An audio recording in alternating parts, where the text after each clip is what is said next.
본 방송에서 제공하는 부동산 정보는 투자 판단에 대한 조언입니다. 방송에서 제공하는 부동산 물건의 가치, 가격 상승 및 가격 하락에 대해서는 방송사에서 보장하지 않습니다. 시청자 여러분 안녕하십니까. 매주 월요일 4시 생방송으로 시청자 여러분을 찾아오는 이준우의 기센 부동산을 진행을 맡고 있는 이준우입니다. 어떻게 날씨도 이렇게 양극화죠. 뭐 부동산 시장 얘기하고 사회 현상 얘기할 때만 양극화했으면 좋았더니 뭐 폭염 아니면 폭우입니다. 도안이면 뭡니다. 날씨도. 하여튼 건강들 잘 챙기시고요. 저희 기센 부동산과 함께 더 이기시기 바라겠습니다. 저희 이준우의 기센 부동산은 2부로 나눠서 진행됩니다. 먼저 1부에서는 한 주간 가장 핫한 이슈를 가지고 그 분야 가장 정통한 전문가들 3분을 모시고 자세히 알아보는 시간 갖고 있고요. 바로 이어지는 기센 매물, 투자 가치 높은 기센 매물에서는 투자 수익률 좋은 기센 매물 소개해드리고 있으니까 끝까지 시청해 주시기 바라겠습니다. 자, 오늘 함께 해줄 전문가 3분 소개해드리겠습니다. 요즘 뭐 본업보다 부동산 자기개발 책을 내갖고 굉장히 인기를 얻고 있고 또 많은 활동을 하고 있는 분입니다. 하나금융투자 최상욱 연구원 나오셨고요. 주식회사 도시화운관 곽창석 대표, 주식회사 오비스파트너스의 이춘남 본부장 3분 나오셨습니다. 3분 안녕하십니까? 네, 안녕하십니까? 네. 자, 오늘은 3분 다 주제가 말을 많이 해야 될 거니까 바로 오늘 다룰 내용 화면을 먼저 확인해 보도록 하겠습니다. 오늘 기센 이슈에서는 부동산 시장 동향과 8월 가계부채 종합대책 전망이라는 주제로 3파트로 나눠서 진행해 보겠습니다. 첫 번째에서는 상반기 부동산 시장 동향, 두 번째 파트에서는 6.19 대책에 대한 평가, 세 번째 파트에서는 8월 가계부채 종합대책과 전망 등에 대해서 3분의 전문가들과 이야기 나눠보도록 하겠습니다. 자, 최상욱 연구원께 먼저 여쭙겠습니다. 6.19 대책 나온 지가 이제 한 달 반 정도 지났고요. 이제 곧이어 예측이 8월 말이나 9월 초쯤에 뭐 가계부채 종합 대책이 이제 나온다고 하는데 뭐 그런 거와는 상관없이 시장은 지금 반작용하듯이 움직이고 있는데 먼저 상반기 주택시장 동향 한번 알아보도록 하겠습니다. 예, 상반기 동향 말씀드리겠습니다. 주택 인허가는 상반기에 29.8만 호로 전년비 16% 감소를 했고요. 그리고 수도권은 23% 감소를 했습니다. 아파트가 전년비 18% 정도 감소한 20.4만 호 정도 되는데요. 인허가가 중요한 거는 인허가는 그 주택시장의 일종의 선행지표이기 때문에 그 입주보다도 더 중요한 지표로 해석을 하시면 되겠고요. 분양이랑 착공이 이제 주택시장의 동행지표인데 분양 물량은 상반기 중에 14.5만 호로 전년비 30% 감소를 했고요. 그리고 일반 분양이 특히 크게 줄었습니다. 일반 분양인 건 아시겠지만 그 택지지구에 공급하는 물량들을 일반 분양이라고 하고 재개발, 재건축 같은 조합원 분양은 18,000호로 전년비 오히려 늘었고요. 일반 분양이 37% 정도 감소를 했습니다. 착공은 22만 호 착공을 했습니다. 단독주택이 포함된 수치이기 때문에 아파트 분양 호수보단 착공수가 더 많고요. 그리고 준공 실적 같은 경우에는 상반기에 24만 호 정도 준공을 했는데 작년이랑 굉장히 비슷한 수준입니다. 좋습니다. 먼저 선행지표라고 할 수 있는 인허가는 상반기 20만 4천 호인데 전년 대비 한 18% 감소했고 동행지표라고 할 수 있는 분양 지수와 착공 지수는 뭐 역시 감소했답니다. 이게 뭐 시장의 자정 노력이라 볼 수도 있고 하여튼 뭐 자연적으로 시장에서 지금 움직이고 있는 것 같습니다. 자, 그럼 최상욱 연구원 지금 뭐 감소했다는 이런 통계 자료를 봤을 때 시장이 시사하는 바 어떤 게 있을까요? 이게 시사하는 바는 저희가 올해 그 준공 물량, 특히 아파트 입주 물량이 많아지기 때문에 보통 이제 공급을 입주로 보느냐, 분양으로 보느냐 이렇게 두 개로 나눠서 생각할 수가 있는데 입주는 전년비 하반기 되면 증가할 것으로 예상을 하지만 저희가 좀 더 중요하게 가격적인 측면에서 중요하게 봐야 되는 거는 선행지표거든요. 네. 왜냐하면 가격은 미래를 반영하기 때문에 그래서 인허가 물량이 감소하고 있다는 부분을 좀 중요하게 생각할 필요가 있겠고요. 특히 인허가 물량이 체감적으로는 감소하고 있다고 느끼실 분이 아마 적을 거예요. 왜냐하면은 재개발, 재건축 분양은 많기 때문에 실제로 수치로도 전년비 늘어나서 분양도 많지 않냐 이렇게 생각하실 수가 있는데 택지지구나 이런 도시개발 지역에 공급하는 물량들이 큰 폭으로 감소하고 있기 때문에 전국 기준으로는 아파트 공급 물량이 줄고 있고요. 이거는 구조적이라는 점을 조금 생각해 보실 필요가 있을 것 같습니다. 요약하면 저희가 실제로 공급이 많은 것이 아니라 오히려 적고 앞으로 적어질 것이다. 이렇게 전망을 할 수 있겠습니다. 지금 우리 최상욱 연구원 여기 앉아계신 곽창석 대표 이런 전문가들의 의견은 이제 이런 쪽으로 일치가 하는데 그럼에도 불구하고 이제 그 공급 과잉에 대한 이야기를 한 또 전문가들이 또 다른 의견이니까 많습니다. 많고 이번에 신규 취임한 국토부 장관, 지금 뭐 저희 프로에서 몇 번 얘기했는데, 지금 우리 부동산 정책에서는 공급 부족 이슈보다 더 중요한 거는 다주택자, 투기 수요가 더 그 시장을 교란시키고 있다라는 어떻게 보면 한쪽에 편향된 시각일 수도 있고, 정확한 시각일 수도 있지만, 이런 것들이 더 문제가 되는 것 같은데, 공급 부족은 아니라 그랬어요. 어떻게 보세요? 공급 부족이라는 거는 절대적인 공급 부족이냐, 상대적인 공급 부족이냐, 이렇게 굳이 구분해서 표현할 수가 있는데, 절대적인 부족은 보급률 100%가 안 되는 상태를 의미를 하고요. 그리고 상대적인 부족은 보급률은 100% 되지만, 뭐, 주거 기능을 하지 못하는 집들이 뭐 깔려 있다던가, 이러면 실질적으로 집은 있지만, 살만한 집은 없는 그런 효과가 있기 때문에 상대적으로 공급 부족하다, 이렇게 말할 수가 있는데, 전국 기준으로는 보급률이 102.3%이기 때문에 절대적으로는 공급 부족하지 않죠. 예. 그렇지만 서울은 96%니까 절대적으로 공급 부족하거든요. 그리고 지금 주택 가격 과열의 진앙지가 서울이라는 걸 봤을 때 공급이 부족하다는 거에 대해서 절대적으로 또 아니면 상대적으로 봤을 때 전혀 이견이 있을 수 없다고 생각을 하고요. 그리고 우리나라 주택의 노후도를 고려했을 때는 상대적으로 부족한 부분도 굉장히 많아서 지금 이것을 주택 공급이 부족하지 않고 수요에서 약간 투기적인 수요 때문에 시장이 왜곡된다 이렇게 보게 된다면은 오히려 큰 그림을 놓치는 것이 아니겠는가 이렇게 생각을 합니다. 지금 얘기하신 게 상대적 노후도를 고려한다면, 그러니까 이제 20년 이상 지난 장래 멸실 주택들의 비중이 많다, 이제 그렇게 접근하는 거죠? 네, 맞습니다. 저희가 주거 면적도 있고, 연식뿐만 아니라 주거 면적이랑 집에 있는 여러 가지 기능들 있지 않습니까? 예. 방이랑 부엌이랑 화장실이랑 이런 많은 기능들이 있는데, 그런 기능들이 평균에 미달하는 집들이 사실 많기 때문에, 저희가 이제 특히 다가구를 구분 거처만 반영하더라도 300만 호 정도 늘어나는데, 그런 걸 저희가 다 집으로 계산하고 있어서 이제 주거 질이 굉장히 부족하고, 상대적으로 굉장히 부족한 상태입니다. 좋습니다. 곽창석 대표님께 여쭙겠습니다. 우리 지금 최상욱 연구원은 공급 부족을 저희 프로에 처음 나올 때부터 이제 주장을 이렇게 했는데 그러니까 공급 과잉이 아니다라고 오히려 이제 주택 감소 부족이다 이렇게 얘기를 계속 했었거든요. 곽 대표님 우리 최상욱 연구원 통계를 어떻게 생각하십니까? 오랜만에 이제 저하고 비슷한 생각을 가진 분을 만난 것 같아요. 우리가 이제 임대료가 가장 이 수급상을 정확하게 반영하게 되는데, 집이 남아 돈다면은 임대료가 아무래도 떨어지겠죠. 근데 지금 임대료가 떨어지는 상황이 아니고요. 우리가 이제 시간이 지날수록 점점 수요의 질이, 수요자의 눈높이가 높아지고 있거든요. 그렇죠. 우리가 7, 80년대처럼 집이 절대 부족하다 이렇게는 얘기 못 합니다. 예.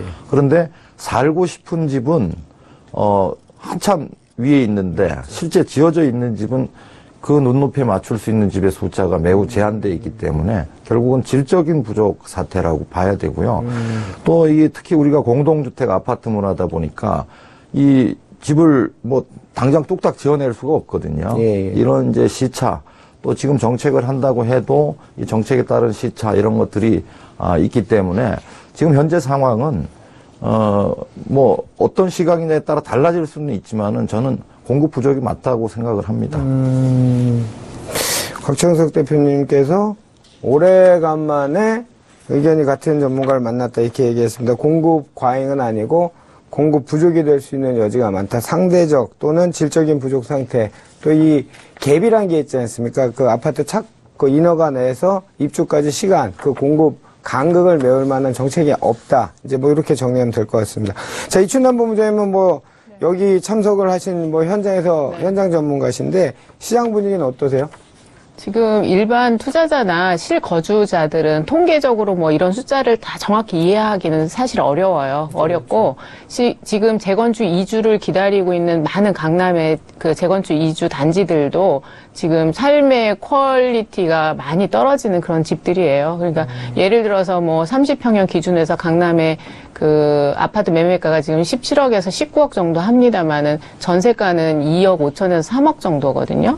둔촌은 뭐 1억대도 있고요. 그렇다 보니까 여기에 거주하는 사람들의 삶의 그 질이 많이 떨어지고, 그리고 이주를 기다리고 있는 기간들이 굉장히 길어요. 그리고 뭐 이주 수요 문제로 인해서 서울시에서도 뭐 단계적으로 하는 그런 부분들도 있기 때문에 지금 그래서 상대적인 공급뿐만 아니라 그다음에 절대적인 공급도 부족하다는 그런 최상욱 연구위원회 그 말에 저도 공감하고요. 지금 그런데 이제 이럼에도 불구하고 또 8월 대책이 나온다고 하니 저희 같은 현장에 있는 사람들은 굉장히 염려가 되고 있는 상황이에요. 그래서 규제가 나옴으로써 또 이에 대한 부작용을 또 어떻게 또 일반 서민이나 소비자들이 또 다 감내해야 된다는 것이 걱정이 되고 있습니다. 그 서민들이 감내해야 될 부분이라는 게 예를 들면 어떤 거죠? 지금 재건축 이주하실 분들은 사실 서울로 다시 진입하기는 어렵다고 봐요. 네, 지금 이 전세가로는 일반 다세대 전세도 잡기 어렵거든요, 사실상. 그러면 지금 기존의 네네네. 그렇다 보면 강남에 접근한 경기도 지역으로 이사를 해야 되는 그런 상황이라고 보죠. 좋습니다. 오늘은 진단이 세 파트로 나눠졌으니까 그거는 뒤에 또 추후 다뤄보겠습니다. 두 번째 진단으로 한번 넘어가 보겠습니다. 자, 벌써 이 하마평 또는 얘기가 많습니다. 6.19 대책 얘기입니다. 그 6.19 대책이 나오고 이제 벌써 내일이면 8월이니까 거의 한 달 반 정도 지났죠. 이게 지금 뭐 뉴스나 이런 언론 매체에 대한 프레임에 대해서는 제가 제 프로그램에서 누누이 여러 차례 말씀을 드렸는데, 어찌됐건 간에 프레임이 뭐 지금 굉장한 마치 무조건 판박이다, 지금 데자뷰다, 참여정부 때의 그 규제 일변도의 정책의 데자뷰다, 그러면서 폭동의 뭐 이런 데자뷰다, 이런 언론들이 얘기들이 나오고 있는데, 우리 최상욱 연구원은 6.19 대책 뭐 한 달 반 정도 됐는데 어떻게 평가하십니까? 6.19 대책은 뭐 잠깐 짧게 요약하면은 청약 조정 대상 지역이라는 지역을 만들어서 작년 1.13 대책부터 이 용어가 처음 등장했는데 전국에 37개 지역이 있고 이거를 6.19 대책을 통해서 40개로 확대를 했습니다. 그리고 청약 조정 대상 지역에는 종전에는 이제 소위 말하는 분양권 그 전매를 뭐 그 종전 6개월에서 18개월로 바꾸고 강남 4구는 전매 제한인데 6.19에서는 이제 전매를 다 할 수 없도록 이렇게 묶어놓은 좀 강화된 대책을 썼는데요. 6.19 대책에 대해서 평가를 하면은 이게 청약이라는 용어가 들어가잖아요. 그래서 주택시장이라는 거는 기존 주택시장, 아파트만 해도 우리나라에 980만 개의 아파트가 있고, 그리고 신규로 공급되는 아파트는 뭐 보셨겠지만 40만 호 내외인데, 청약시장은 그 40만 호를 타겟팅하는 대책이거든요.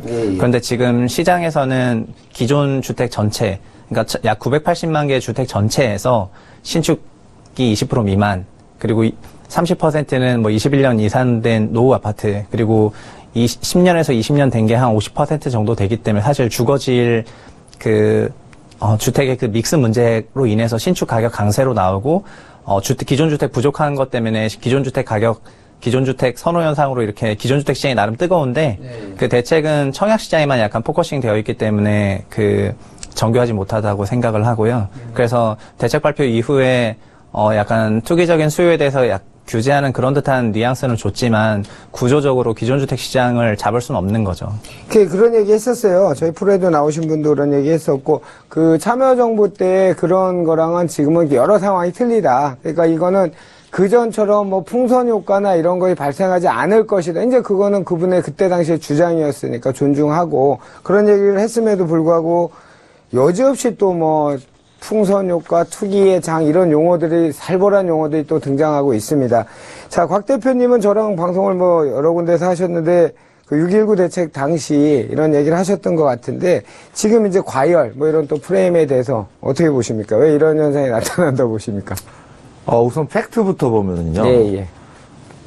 기존 그 아파트로 한정을 해야 되고, 또 서울 지역, 재건축이나 신축 이런 쪽으로 한정된 과열이라고 표현해야 될 것 같고요. 물론 좀 확산은 되고 있지만은 제 지인이 한번 강남에서 집을 좀 사보려고 좀 우량한 지역 몇 군데를 골라서 지난 주말에 부동산을 쫙 돌았는데 자기가 원하는 매물은 가격대와 상관없이 한 채도 매물이 나와 있는 게 없는 거예요. 아주 극심한 매물 품귀 현상이 뭐 직접적인 원인으로 봐야 되고, 그럼 왜 이렇게 매물이 품귀가 됐느냐를 생각해 보면 집을 팔 유인이 없는 거예요. 그 집을 팔면은 내가 그 집을 팔고 다른 대안이 있어야 되는데, 예를 들면 더 좋은 집으로 옮긴다든가 아니면은 뭐 전세를 얻어서 간다든가 이래야 되는데, 전세도 상당히 비싸고요. 만약에 집 팔아서 뭐 대출 좀 갚고 뭐 세금 내고 나면은 전세를 못 얻는 거예요. 그러니까 팔고 나서 대책이 없으니까 팔 수도 없는 이런 상황이거든요. 그리고 뭐 어쨌든 저금리가 상당히 지속되고 있는 거고요. 뭐 예금 해봤자 이제 얼마 안 나오는 거고요.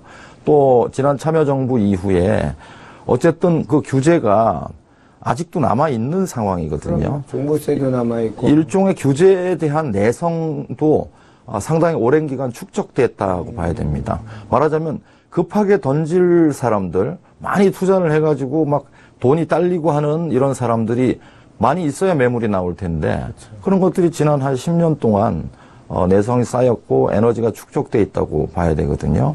그래서 지금은 그 지나치게 이걸 투기에 포커스를 맞춰서 눌러도 실제로 경기가 죽어서 집값이 떨어지지 않는 한은 쉽게 좀 잡기 힘든 그런 구조적인 문제를 안고 있다고 봅니다. 참 어려울 것 같아요. 이 경기란 자체가, 건설 경기 자체가 뭐 구조도 잘못됐든지 우리 또 애널리시니까 잘못됐든 어쨌든 이 건설 경기 비중이 우리나라 경제 차지한 비중이 상당히 컸던 거는 이때까지 사실이었고, 이런 대책으로 인해서 이 경기를 잡겠다, 이거는 정부에서도 쉽게 던질 수 있는 카드는 아닌 것 같고, 그렇다고 아까 우리 곽 대표님 뭐 내성도 있을 수 있고, 또 경제 상황이 굉장히 좋아진, 그때 당시와 뭐 비슷하다는 얘기들도 있고, 뭐 여러 가지 복합적인 것 같아요. 우리 이춘남 법무위원한테 한 번 더 여쭤볼게요. 뭐 공인중개사 하시는 분들이 개점 휴업을 하기도 하고, 뭐 물건이 없는 건 그 일조할 하시는 것 같기도 한데, 현장에서는 6.19 대책 어떻게 보세요?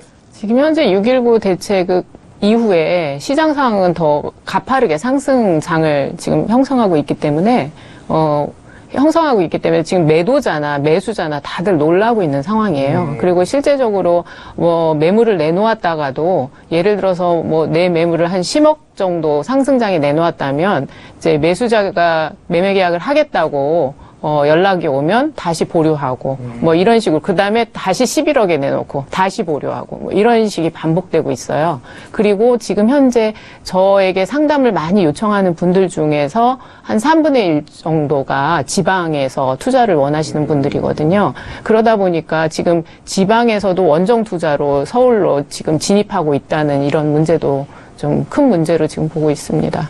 여기 약간만 첨언을 하면요. 그 6.19 대책은 청약 조정 지역이기 때문에, 그리고 그 취임사에서도 다주택자의 또 청약 분양권 전매를 강화했다는 거는 분양권에 대해서 투기적인 세력이 있다, 약간 이런 생각에 했던 건데, 신길 센트럴 자이나 상계 뉴타운이나 분양 결과가 상당히 좋았거든요. 특히 신센자 같은 경우에는 거의 38대1 나왔는데, 그런 걸 보면은 그렇게 청약한 사람들은 입주할 때까지 갖고 가겠다는 거기 때문에 투기 수요라 보기 어렵고요. 그래서 그러하죠. 그러니까 이제 지금 시장은 실수요가 좀 견고하다는 거를 바로 보여줬기 때문에 이제 6.19 대책을 낸 입장에서는 약간 겸연쩍어진 상황입니다. 근데 저도 한마디 더 첨언하면, 실제적으로 그 입주 때까지 지금 전매 제한을 묶어놓은 상황이라면, 지금 서울시장 같은 서울 그 부동산 시장 같은 경우에는 그때까지 꾸준히 오르기 때문에 팔 이유도 없는 거예요.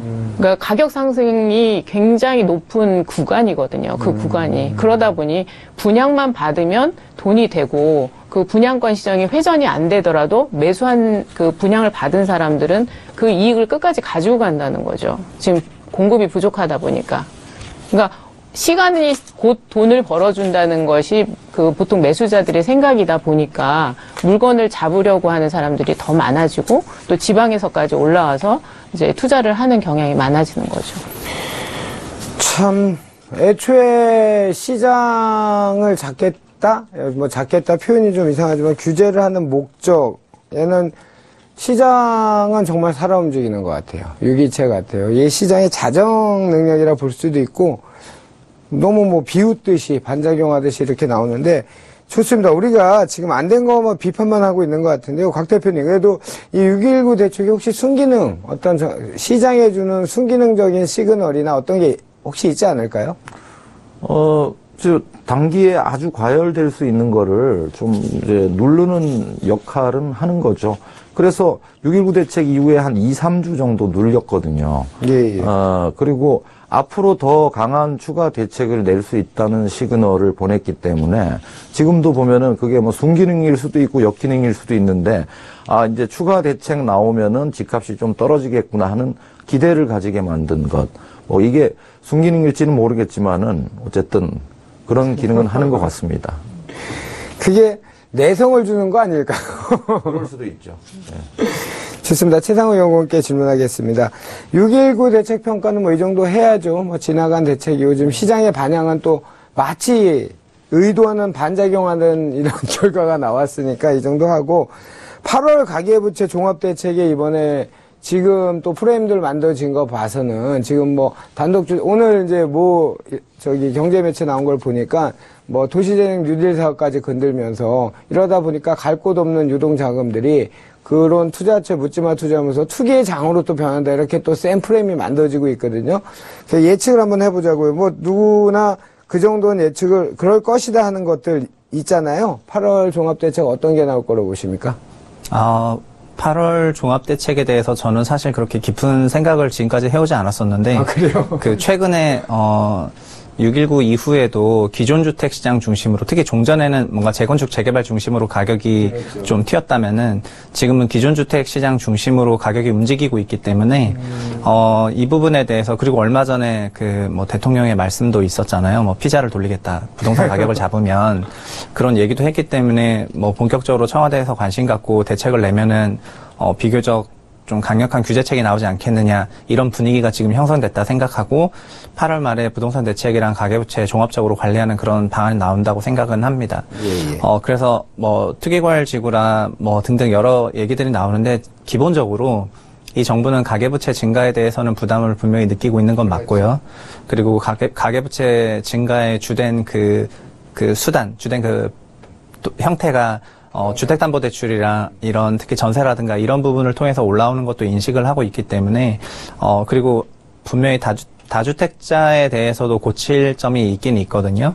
그러다 보니까 이번 정부는 8월에 나오는 대책들은 다주택자들의 주택 보유 취득에 대한 기본적인 부담을 좀 높이고 다만 이제 임대사업자로 전환을 한다거나 하는 경우에는 이제 빠져나갈 수 있는 그런 룸을 만들어주고요. 그리고 실수요를 조금 고려하는 청약 관련 제도를 조금 손봐서 투기 청약을 좀 자제하게 하고 실청약을 좀 높이게 하는 그런 형태의 제도 개편하고 그리고 가계부채를 잡기 위해서 예상되는 대책, 이게 투기과열지구가 될지 안 될지 잘 모르겠는데 그런 세 가지 꼭지로 대책이 나오지 않겠는가 이렇게 생각을 합니다. 주신 자료 보면 또 신조어가 또 나왔어요. 3J가 뭐예요? 이 제이노믹스의 그 정책은 이거는 뭐 굉장히 뒤에 도시 재생도 저희가 다룰 거기 때문에 되게 큰 건데 사실 오늘 하고 싶은 얘기는 여기 다 있거든요. 뭐냐면은 문재인 정부의 경제 정책 운용 방향의 핵심은 저희가 생각할 때는 내수 소비를 통한 부양책이거든요. 네. 과거 뭐 박근혜 정부나 아니면은 MB 정부가 수출 주도형이었다면 지금 문재인 정부는 소비를 키우고 싶어 합니다. 네, 예. 그런데 아시다시피 우리나라 가처분 소득에서 주거 비용이 17% 나가요. 네. OECD 대비해서는 25% 나가니까 저희가 주거 비용이 싼 상태인데 네. 주거 비용이 싼 이유는 이제 오춘환 대표님도 말씀했지만 매매가 17억인데 전세가 3억, 4억, 뭐 신반포에 가도 매매가 17억인데 전세가 5억에서 5억 5천 이런 집들이 많기 때문에 그러니까 두 가지로 노후주택이 많으니까 전세가 싼 거하고 전세가 있기 때문에 기본적으로 저희가 주거비가 싸거든요. 그렇죠. 근데 재개발 재건축이나 아니면 도시재생이 아니라 도시정비를 통해서 재개발 사업을 가열차게 하게 되면은 당연히 전세 가격도 올라가겠죠? 그러면은 그거는 곧 가처분 소득 대비 주거비가 상승한다는 걸 의미하고요. 그거는 소득 주도, 소비 주도로 경제 정책을 운용하려고 하는 문재인 정부의 방향과 상충하게 되거든요. 그러니까 이 문재인 정부의 경제 운용 정책의 핵심이 소비 지향이라는 거를 간파를 했다면 주택 시장에서는 주거비가 급증하는 형태의 주택 정책이 나오긴 어렵다. 이렇게 생각을 해야 된다는 게 제가 드리고 싶은 말씀이었고요. 그게 뭐냐? 지금 상황 그대로 가자는 겁니다. 네, 그러니까 재건축을 가속화시키지도 않고 재개발을 가속화시키지도 않고 그렇다고 했을 때 질적으로 노후주택은 너무 많다 보니까 그거를 개량하는 도시 재생 정도로만 돌리고 큰 그림에서 이제 대규모로 신축으로 정비하는 이런 형태의 그 정책은 없는 거죠. 지금 상태가 쭉 이어지는 것이 가장 이 경제정책 운용에 있어서 제일 적절한 환경이라고 생각하는 것 그러면 같습니다. 지금 최상우 연구원 얘기대로 하면 현 부동산 정책이나 오늘 프레임 나온 것처럼 도시재생 뉴딜 사업 쪽으로 포커스를 맞췄다. 이렇게 보면 되겠네요. 도시재생 뉴딜은 정말 그 어떤 의미에서는 그렇게 저는 생각을 하고 있는데 정말 짜낸 거예요. 그러니까 저희가 아파트랑 빌라가 있다면 그 빌라는 75%가 노후화되어 있지 않습니까? 그 노후화된 빌라 75%의 주거질이 너무 안 좋기 때문에 이거를 개량을 해야 되는데 그 뭐 돈이문 뉴타운이나 수색 가재울 기름 미아 신길 뉴타운으로 다 바꿔버리면 너무 신축 아파트가 되면서 주거비가 급등하게 되지 않습니까? 그러니까 그거를 하지 않고 그 노후주택을 존치하고 개량했으면 좋겠다는 수준에서 막겠다는 거거든요. 이게 도시재생사업의 큰 골자라고 생각합니다. 좋습니다. 곽창석 대표께 여쭙겠습니다. 지금 아까 최상우 연구원한테 했는데 예측을 금융 쪽이나 이쪽 예측을 해 주셨는데 그 부동산 좀 더 센 거 나오지 않을까요? 그래서 이제 이게 다 준비를 하고 있을 겁니다. 이제 좀 약한 거에서부터 강한 것까지 아마 국토부나 기재부나 다 준비를 하고 있을 텐데 이제 문제는 이제 정권 초기이고요. 그렇죠. 또 경제를 살려야 되는 이런 부담 같은 게 있기 때문에 또 이 단계에서 너무 지나치게 강력한 규제를 해서 거래를 완전히 숨통을 끊어놓는다든가 그렇죠. 하면은 경제 주름살을 줄 수 있거든요. 그래서 고민이 많을 텐데 글쎄 분야들이 있죠. 청약이라든가 분양에 관련된 청약 조정 대상 지역도 했고 또 기존 주택의 거래에 관련된 거 재건축 이런 투기 과열 지구라든가 또 대출 규제는 주로 이제 다주택자 위주로 나올 가능성이 높고요. 세금에 관련된 거는 보유세라든가 양도세, 중과세라든가 이런 것들은 좀 단기에 실행하기에는 국회 통과 문제도 있고 하기 때문에 조금 시간이 더 걸리지 않겠는가 하는 생각이 들고요. 대신에 그동안 공약사항에도 있었던 전월세 상한제는 이건 또 추진할 가능성이 높지 않겠는가. 이렇게 본다면은 지금 현재 그 집값 상승세는 이런 면이 있어요. 이게 이제 수급 불일치 상황에 의해서 지난 11.3 대책에서 집 못 산 사람들이 지금 집을 사고 있는 상황이고 저는 이걸 그냥 놔둬도 8월 정도면은 꺾일 거라고 생각은 하고 있었거든요. 그런데 마침 또 8월 말이나 9월 초에 대책이 나온다면은 이게 대책이 나와서 집값이 꺾인 건지 원래 꺾일 거였는데 대책이 나온 건지가 나중에 헷갈리는 그런 상황이 될 수도 있겠다는 생각이 듭니다. 뭔가 나올 텐데, 그죠? 자, 이번에는 최상욱 연구원께 여쭤볼게요. 아까 도시재생 사업은 이제 처음에 문재인 정부 들었을 때 우리 최상욱 연구원 나와서 이제 처음에 저희가 다뤘던 주제잖아요. 네. 도시재생 사업 좀 밑그림이나 윤곽이 뚜렷해졌는데 도시재생 사업 설명 한번 부탁드릴게요. 도시재생 사업이라는 거는 그 인구하고 그리고 법인수 그리고 노후 건축물 이 세 가지 기준을 가지고 그 전국에 있는 읍면동 단위의 그 모든 지역을 필터링을 합니다. 필터링을 해서 셋 다 그 걸리는 지역, 2개 걸리는 지역, 그리고 1개 걸리는 지역 이렇게 나눠 가지고요. 2개 이상 걸리는 지역이 전국에 2260개 정도 되거든요. 그 2260개 정도 되는 지역 중에서 매년 약 100개소 정도를 선정을 해서 이제 5년이면 500개가 되겠죠. 이 지역에 대해서 종전에는 이제 규모가 좀 작았어요. 재정으로는 1,500억 정도 들어가고, 지자체 예산이 조금 들어갔는데, 내년부터는 재정으로만 2조를 넣고, 그리고 기금이라든가 LH, SH가 보유한 자금 등을 활용해서, 갑자기 10조 원 사이즈로 이 도시재생 시장을 키워가지고요. 이 노후 주거 밀집 지역을 개량을 하겠다. 개량하는 사업 모델들이 쭉 있지만, 근본적인 골자는 보통 노후 도시 지역을 개선시키는 거는 정비 같은 형태도 있지만 일반 분양이 있어서 사업비를 자체적으로 조달할 수가 있는데 그렇죠. 재생은 일반 분양이 없기 때문에 그 지원을 해줘야 되는데 그 지원할 지역들을 선별해서 지원을 해주겠다 이렇게 생각을 하시면 되겠습니다. 선별할 지역에 들어가면 그것도 좋은 투자가 되겠네요. 그 선별할 지역에 만약에 뭐 노후 주택을 보유한 소유주 입장에서는 그 해당 지역의 뭐 진입로라든가 공용 커뮤니티 시설이라든가 주차장이라든가 도색부터 시작해서 여러 가지 또 제 개인적으로는 그 소유주를 위한 금융 프로그램 같은 게 있을 것 같거든요. 인테리어 리폼할 때 돈을 지원을 해달라 이런 것도 있을 것 같은데 그런 게 있게 되면은 뭐 주택 소유주 입장에서는 좋겠죠. 그게 그러니까 지금 이제 그 나중에는 조금 더 변형이 되고 진화가 되겠지만 현재까지 나온 도시재생 사업은 이전 박원순 시장이 추진했던 가로정비 구획 사업을 정부에서 돈을 매 공적 자금, 공공자금을 대서 그 재생 사업을 하겠다는 그렇게 저는 판단을 했거든요. 네. 그거는 어떻게 틀립니까? 그런 맥락으로 보면 됩니까? 아니, 도시 재생은 엄밀히 말하면은 도시 정비보다 더 상위 개념이고 재개발도 사실 다 포함을 하고 있는데 그 지금 정부에서 말하는 도시 재생은 시작부터 존치라는 말을 썼거든요. 그래서 그 저희가 존치와 철거가 있는데 존치는 종전주택을 그대로 남기겠다는 거 아니겠습니까? 예, 예. 그래서 이 말이 나온 배경이 서울 시내의 주택 재개발을 다 데이터베이스화 해보면은 100가구 기준으로 재개발을 했을 때 오히려 주택 수가 감소하고요. 78가구로 22% 감소하고 더 심각한 거는 100가구가 거주했다면 재개발 후에는 17가구만 재정착을 한단 말이에요. 그래서 재개발을 하면 할수록 거주 가구가 이동하게 되거나 아니면은 이제 주택수가 감소하는 문제가 발생하기 때문에 종전주택을 존치한다는 거는 중요한 판단이라고 생각합니다. 그리고 아까 제가 두 번째 이유로 주거비 급등도 막을 수가 있게 되거든요. 돈이문 뉴타운 일대가 경희궁 자이로 바뀌었을 때 생각하실 수 있는 주거비 급등을 이제 재생사업을 통해서 막을 수가 있기 때문에 두 마리 토끼를 잡는 정책이라고 생각해서 유효하다고 생각합니다. 지금 시점에서는. 좋습니다. 그러면 최상욱 연구원이 봤을 땐 도시재생 뉴딜 사업 이런 단점은 없고 그런 장점들만 있습니까? 어떻게 보세요? 장점들만이냐고요? 네, 단점은 없다고 보세요? 이 정부 정책 취지는 이러한 배경에서 나온 거긴 한데요.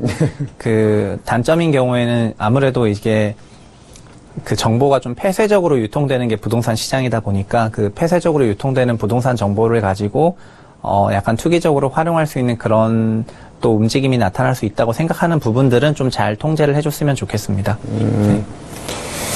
좋습니다. 그러면 시장의 목소리는 이춘남 본부장한테 먼저 여쭤볼게요. 도시재생 사업 어떻게 보세요? 지금 가로주택 정비 사업에 대해서도 그건 제가 얘기하셨잖아요. 예. 근데 그게 실제적으로 시행되고 있는 곳이 별로 없어요. 예, 사업성이 안 나오니까. 예, 사업성이 안 나오니까. 그리고 도시재생 뉴딜 사업이 아니더라도 지금 현재 주택 가격을 이렇게 저희가 분석해 보면 지방 같은 경우에는 아파트의 가격이 지금 정체되어 있고 마이너스 피도 많이 나오잖아요. 그런데 그런 지역의 단독 주택지는 가격이 계속 오르고 있어요. 예, 그렇기 때문에 만약에 도시 재생 사업이 계속 진행이 된다면 아마 지방도 단독 주택지의 가격은 계속 상승할 거라고 저희가 보고요. 그래서 또 하나의 투자처로 보고 많이 접근하실 것 같은데 또 염려스러운 것은 이 사업이 얼마나 잘 진행될 수 있느냐, 재원 문제 이런 것들을 일반 서민이나 투자자들이 잘 파악하셔서 들어가셔야 될 것 같습니다. 요 문제, 지금 말씀하신 거는 아마 곽창석 대표가 제일 먼저 문제 제기했던 것 같아요. 저 이거 처음 났을 때 곽창석 대표랑 저랑 이제 하는 프로가 있었어요. 그때 막 설왕설래하는 그런 적이 있었는데, 자, 곽 대표님 도시재생 사업 어떻게 보십니까? 도시재생 뉴딜 사업이잖아요. 제가 기억하기로 이 부동산 건설 쪽에 관련해서 정부가 개입해서 주도적인 사업을 해서 성공한 사례를 저는 기억하지 못합니다. 가장 최근에 했던 게 행복주택이라든가 또 그전에 보금자리 주택 이런 이제 사업에 정부가 개입을 했을 때 굉장히 복잡한 문제들이 많이 발생할 수 있거든요. 특히 이 주민들이 주도가 되는 게 아니고 이렇게 정부나 지자체가 주도가 돼서 재원을 배분할 때는 형평성의 문제가 굉장히 크게 부각될 수 있을 겁니다. 그래서 저는 숨겨진 의도는 어느 정도 이해는 가지만은, 이게 궁극적으로 만약에 이 도시, 재생 뉴딜 사업 때문에, 다른 재생 사업들, 재개발, 재건축 같은 걸 억누를 경우에는 소기의 목표를 달성하지 못할 수도 있다고 생각을 하거든요. 말하자면 지금은 그나마 아까 우리 최상욱 연구원 말씀하셨지만은 그나마 주거비가 안정돼 있는데 여기 도시재생 사업 때문에 다른 일반 택지 공급이라든가 뭐 도시 내 다른 사업들이 잘 진행이 안 된다면은 오히려 전월세 가격을 몇 년 후에 굉장히 큰 폭으로 폭등시킬 수 있는 그런 동기를 지금 만들어 가는 수 있다고 보거든요. 그래서 저는 이걸 진행하더라도 다른 일반적인 사업들이 원활하게 돼서 공급이 이루어질 수 있는 여건도 동시에 고려해서 진행해야 된다고 생각합니다. 우리 곽 대표님 얘기를 정리를 하면 자원 사업이다 보니까 누군가는 이권이 개입되고 하니까 이 자원 분배에 대한 형평성 문제, 그다음에 좀 중장기적인 수급 불균형에 대한 대책을 세워놓으면 좋겠다. 이렇게 정리하면 되겠습니까? 그렇습니다. 좋습니다. 그러면 우리 이제 마지막이네요, 벌써. 우리 최상욱 연구원이 엔딩을 장식해 주시죠. 뭐 같은 얘기인데요. 8월 이제 하반기 얼마 안 남아 이제 시작됐잖아요. 네. 하반기 부동산 시장 관전 포인트라 할까? 어디에 좀 중점을 두고 저희가 지켜보면 좋을 것 같습니까? 지금 시장에서 제일 관심이 가는 부분은 거의 뭐 100이면 100 가격일 것입니다. 그 사실 자산 시장의 변화에 대해서 설명하자면 뭐 가격이 곧 그 자산 시장을 가장 대표하는 거기 때문에, 근데 주제하다시피 지금 주택 시장의 변화는 신규 주택 청약 시장은 뭐 원래부터 좋았지만 기존 주택 시장으로 옮겨갔기 때문에 그 기존 주택의 공급이 부족하다는 거에 대해서도 이제 뭐 이에 계신 분들도 눈치를 챌 때는 됐다고 생각을 하고요. 그리고 그 정치적인 포지션이나 이런 거를 고려하지 않고 공급 관련 대책들을 좀 내놓을 필요는 있다고 생각을 합니다. 나올까요, 그렇게? 지금, 왜냐면 시작을 이렇게 했기 때문에 금방 그걸 변하듯이 나오기는 어려울 것 같은데요? 여기서 이제 관료인지 정치인인지 판단을 하는 그 분기점이 되겠죠. 두 번째는, 그리고 그러다 보니까 지금, 그리고 참여정부 때도 똑같았었는데요. 참여정부 때도 그때도 2005년부터는 규제책과 함께 엄청난 공급책을 냈거든요. 참여정부 때 택지 공급한 게 MB정부 때 팔리고 박근혜 정부 때 분양까지 온 거예요. 그렇죠. 이거를 역산하면은 지금 다시 공급책을 쓴다 하더라도 거의 한 7년에서 10년 부동산 공급이라는 게 굉장히 비탄력적이기 때문에 그렇죠. 지금은 그 수요 공급 곡선이 이렇게 있으면 공급 곡선이 수직으로 거의 서 있는 상태거든요. 그래서 경기가 또 지금 경기 부양을 통해서 저희 성장률도 올라가는 와중에 자산 가격이 위로 튈 만한 환경이고 이게 지금 시장에서 나타나고 있다는 거는 말을 안 해도 다 체감하고 있으실 거라고 생각을 합니다. 그래서 부동산 시장에 대해서 기본적으로 뭐 긍정적인 뷰를 제시를 해드리겠고요. 다만 최근에는 거래량이 너무 없기 때문에 그 거래하는 그 가격에 대해서는 되게 좀 진지하게 검토를 하실 필요가 있을 것 같아요. 너무 높은 틱에서 거래한다던가 꾸준한 그 다량의 거래를 통해서 완만하게 올라가는 게 아니라 갑자기 이렇게 뭐 2틱, 3틱 이렇게 튀어서 거래를 하게 되면은 그 한 건의 거래로 또 굉장히 많은 리스크를 져야 될 수가 있기 때문에 좀 신중하게 거래하실 시기가 아니겠는가. 그러니까 이렇게 시장 생각합니다. 자체에 대해서는 플러스 요인이 훨씬 더 많은데 거래 많지 않은 거래를 할 때 가격에 대해서는 좀 진지하게 고민을 해봐라. 이렇게 정리하면 지금 뭐 공급이 물리적으로 늘려야 늘 수가 없는 상황이라는 걸 알았고 그리고 주거비를 급진적으로 늘리지 않으려는 그런 경기 부양책이 그 큰 골자이기 때문에 도시 재생을 엄청난 테마라기보다는 주거비 상승을 억제하기 위한 꼭지로 봐야 되거든요. 네. 그렇게 된다면 지금 현재 구도 신축주택 강세 그리고 아파트 당연히 공급 부족에 대한 기존 주택 강세 이런 현재 구도는 장기화될 가능성이 높고요. 경기 부양과 맞물려서 높은 상승으로 연결될 가능성이 높은데 그러다 보니까 매도자가 없고 이제 거래에 들어가는 그 디테일한 부분에서는 그 매수 매도자 둘 다 신중하게 접근해야 되는 상황이죠. 예. 좋습니다. 시간이 없습니다. 끝났습니다. 오늘 시청자 여러분 어떠셨어요? 얘기 좀 짧으셨죠? 우리 최상욱 연구원 발표 난 후에, 대책 발표 난 후에 또 한번 모셔갖고 좋은 얘기 듣도록 하겠습니다. 자, 오늘 수고 많이 해주신 하나금융투자 최상욱 연구원, 주식회사 도시화공간 곽창석 대표는 먼저 여기서 인사드리도록 하겠습니다. 오늘 좋은 정보 감사합니다. 네, 감사합니다. 감사합니다. 잠시 후 저는 이춘남 본부장님과 함께 기세 매물로 다시 돌아오도록 하겠습니다.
자, 시청자 여러분들께 알려드리겠습니다. 저희 기센 부동산을 통해 우리 시청자들께 제공되는 정보는 투자에 관한 저희 전문가들의 조언입니다. 수익률 보장하지 않으니까 신중하게 결정하시기 바랍니다.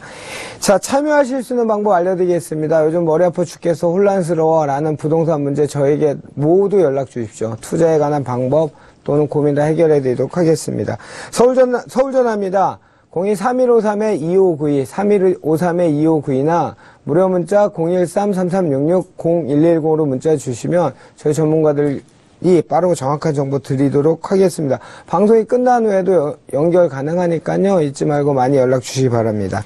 자, 계속해서 기세 매물 먼저 화면으로 알아보도록 하겠습니다. 오늘 만나볼 기세 매물은 강서구 화곡동의 신축 다세주택입니다. 5호선 화곡역에서 도보 약 5분 거리에 위치하고 있으며 전용 면적 43.08제곱미터, 분양 면적 72.05제곱미터입니다. 2018년 4월에 준공 예정인 본 매물은 방 3개, 욕실 2개의 구조로 되어 있으며 총 7층 중 6층에 위치하고 있습니다. 이 매물의 매매 금액은 약 2억 9천만 원 예상되고 임대 금액은 전세 시 2억 4천만 원, 월세 시 5천에 월 70만 원 예상됩니다. 약 1억 4천만 원의 대출이 가능해 실제 투자 금액은 전세 시 5천만 원, 월세 시 9,500만 원 예상됩니다. 강서구 화곡동 신축 다세주택입니다. 어떤 건물입니까? 본 건물은 지금 다세대와 오피스텔로 복합 건물로 이루어져 있고요.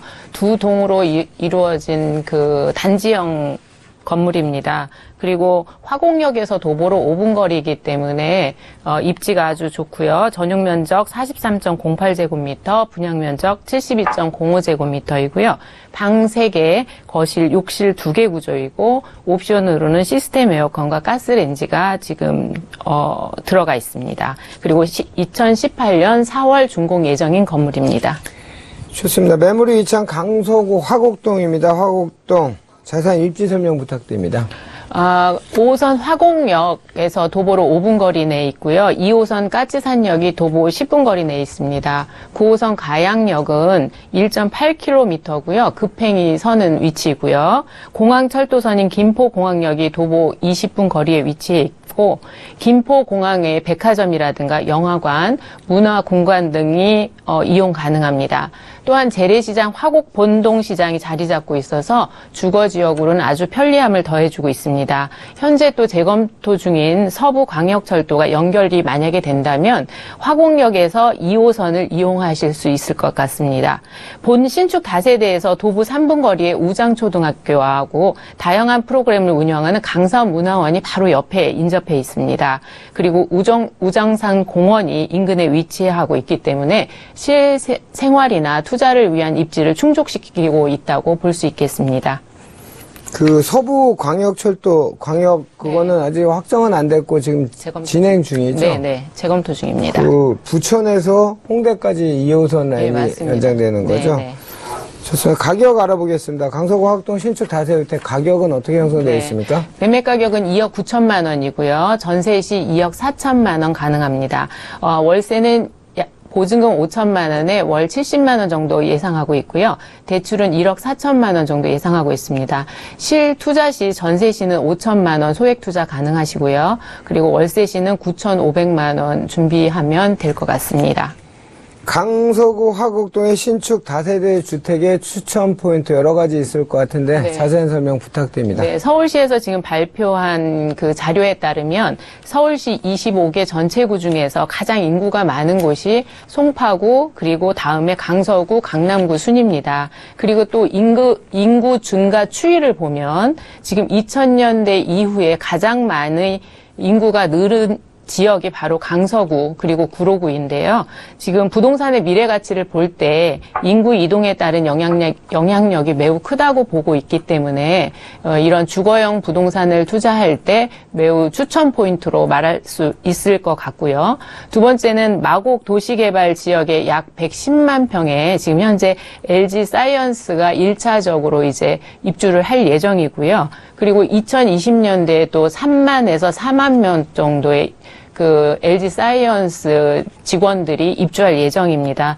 또한 대기업 롯데나 코오롱, 신세계 등이 입주할 예정이기 때문에 그 상주 인구 약 16만 명이 지금 마곡 지역 강서 지역으로 들어온다고 보시면 되겠습니다. 이러한 인구 이동 또한 또 입지적으로 5호선 화곡역이 도보로 5분 이내이고요. 주변에 까치산역 그리고 9호선까지 다 이용할 수 있다는 입지적인 강점을 가지고 있는 위치라고 볼 수 있겠습니다.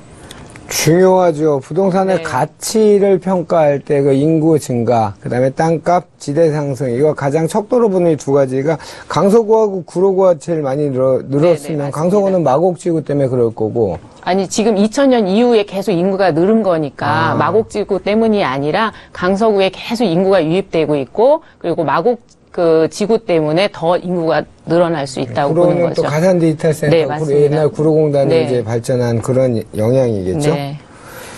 그러면 이춘남본부장이 봤을 때 이런 수익형이나 이런 차익형 뭐 어떤 그 소액 투자를 봤을 때 이춘남본부장은 어떤데 그 주로 포커스를 맞춰서 저는 입지적인 걸 가장 먼저 봐요. 그러니까 어떤 네. 입지요? 네, 지금 역세권. 네.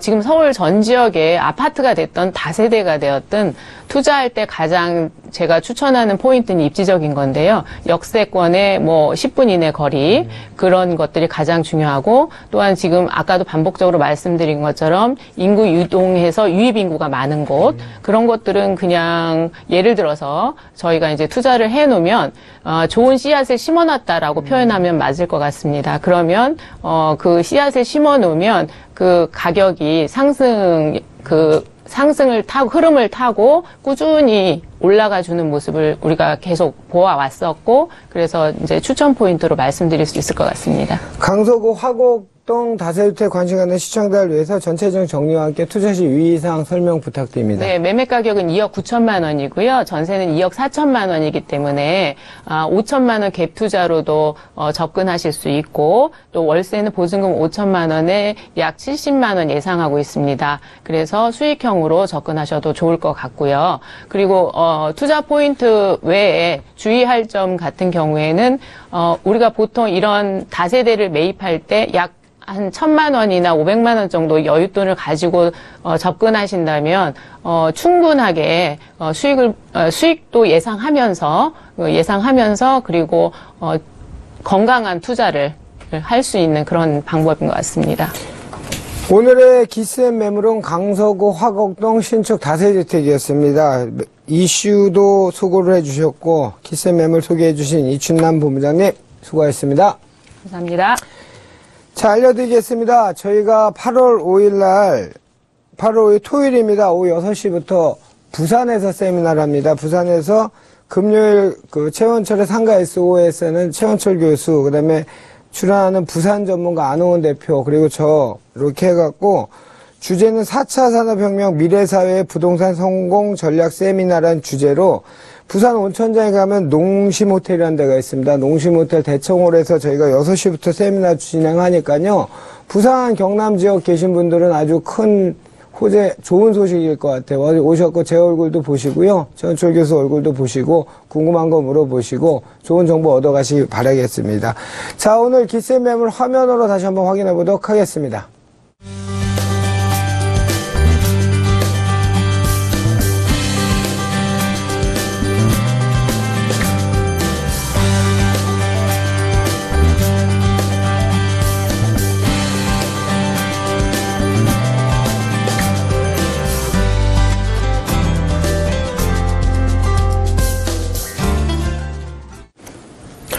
자, 오늘 저희가 준비한 소식 여기까지입니다. 이번 주 토요일은 부산서 저 얼굴 보실 수 있겠네요.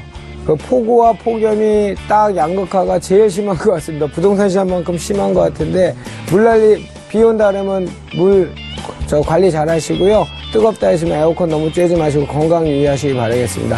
다음 주에는 더 좋은 소식 갖고 또 찾아뵙도록 하겠습니다. 오늘 시청해 주셔서 감사합니다.